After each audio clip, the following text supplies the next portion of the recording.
The Institute of Race Relations, or IRR, extended their campaign against land expropriation without compensation by addressing the president in an open letting.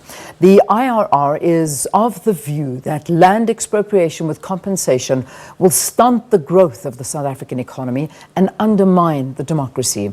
Senior members of the IRR are currently touring Europe and America to win global support for their campaign opposing land expropriation without compensation.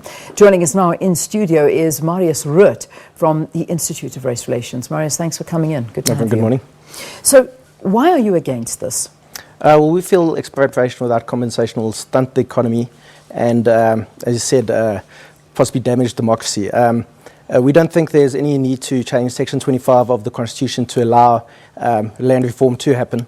And we do feel under the current framework, land reform and land restitution can occur.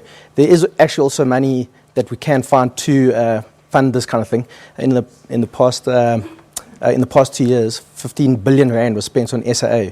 We've estimated that this money, if it had been used for purposes of land reform, could probably have funded around about 1,000 emerging black farmers and have set them up with working capital, with the farm, and with everything they would need for at least 3 years, which would put them in a better position than many white established farmers. Yeah, I mean, if we go back to the beginning, and I think that's what a lot of people are looking towards, and we talk about the apartheid regime, and we talk about the fact that they did take land without compensation, and you speak about the fairness of living in a democracy now.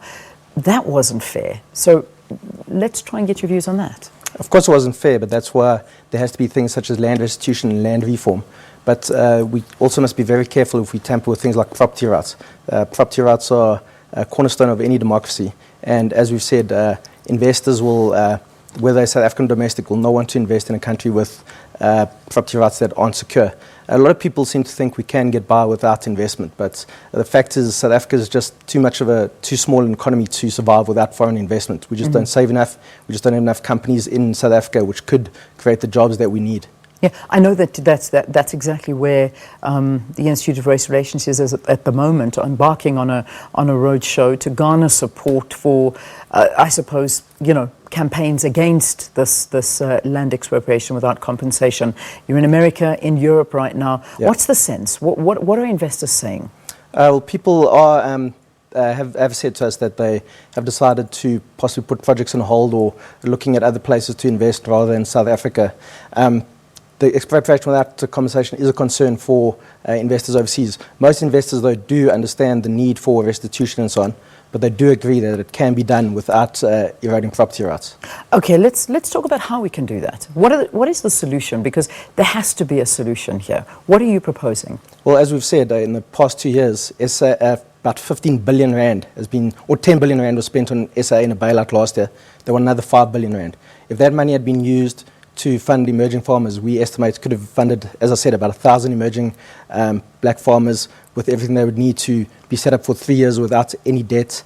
At the same time, our VIP protection bill is the same as it is for land reform and land restitution. These are two different things, but the VIP protection bill by itself is around about the same as it is for the land reform, and for land restitution. That makes one think the government possibly isn't as serious as it could be about land reform and land restitution. Yeah, okay, but that's one issue, but how do you give land back to the people that believe that they are the rightful owners of that land that was taken from them? How do we get over that? Well, we need to look at purchasing land from people. I mean, people are willing to work with the government to see land reform and land restitution. We just don't think that we need to take land to erode property rights for this to happen. At the same time, we do think that the issue of land hunger is possibly overstated. About 2/3 of South Africans live in cities now, so the issue of rural development is important, but we do think we should be focusing on cities and jobs in cities. We did a survey last year, and we asked people what priorities for South Africa should be. The two biggest priorities were jobs and education. and land reform was actually one of the lowest priorities. This was amongst all South Africans, including black South Africans. Yeah. I'd like to ask you about these surveys that you conduct, and how many people do you reach? What is your reach? Where do you go? Because I also read that survey, and I saw that it increased from 1 to 2% land reform as being an issue for people. So that was very small, and it was like 76% rather would have better education and jobs. I can understand that, but who are you talking to?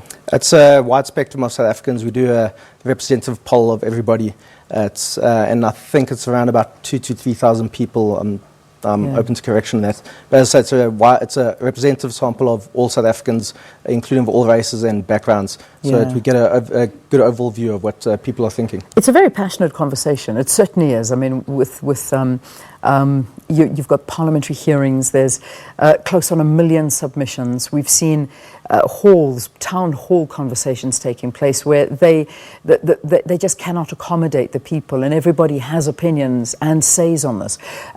However, you have something quite interesting to say as well. You're saying that land expropriation without compensation is fundamentally misleading, as land will actually not be returned to the people. Now, what do you mean by that? Well, if we look at most of the current proposals, would see land belong to the state. We've also seen what has happened in a lot of cases where land has been given back to people it was taken from in the past. They haven't been given title to this land. This land has been still controlled by the state, and people have basically become tenants on this land. So this land doesn't belong to them. They can't use it for collateral. They don't want to invest in it because it doesn't belong to them.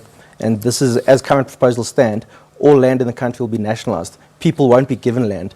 The state will own land, and then they will be able to work on the land or use the land for whatever purpose, but on the behest of the state. One question I need to ask you is, why Europe and America? Why are you going there to lobby support? Why are you not lobbying support here? Well, we've been lobbying support in South Africa, but we also been going to these other countries. I mean, as you know, a lot of investment comes from Europe and the United States and the UK, where we'll be going to in about 2 weeks' time. We've also been lobbying in South Africa. We certainly have been keeping quiet in South Africa, but we think it's also important to let people who have an interest in South Africa abroad know about what's happening in South Africa and what the real implications of expropriation without compensation could be. Yeah. Have you consulted with government about your concerns? Have you spoken to them? We have, and our CEO in the United States, Frans Kruger, did meet with the South African embassy when he was over there and discussed our concerns with him. He said it was a very constructive meeting, and we'll be continuing our engagement with the government here in South Africa. Yeah. Many people and government are saying it, this is going ahead. Whether we like it or not, it is going ahead. And I mean, these are coming from the top down. What are you going to do about it if it does go ahead? What options do you have? What options do people have? We'll have to carry on lobbying against it. And as we've said, we are certainly not opposed to land reform or land restitution. We just think it can happen in an environment where property rights are protected. And property rights are fundamental to a country that gets investment, which leads to jobs, as well as one where people are protected through democracy. All right, Marius, we'll leave it there for this morning. Marius Roodt is from the Institution of Race Relations. Thanks so much, talking to us about land expropriation without compensation. In a nutshell, saying it is misleading and will not benefit South Africans. We take a break and we talk about a special series that's coming up on special assignment. You don't want to miss this one. Stay tuned.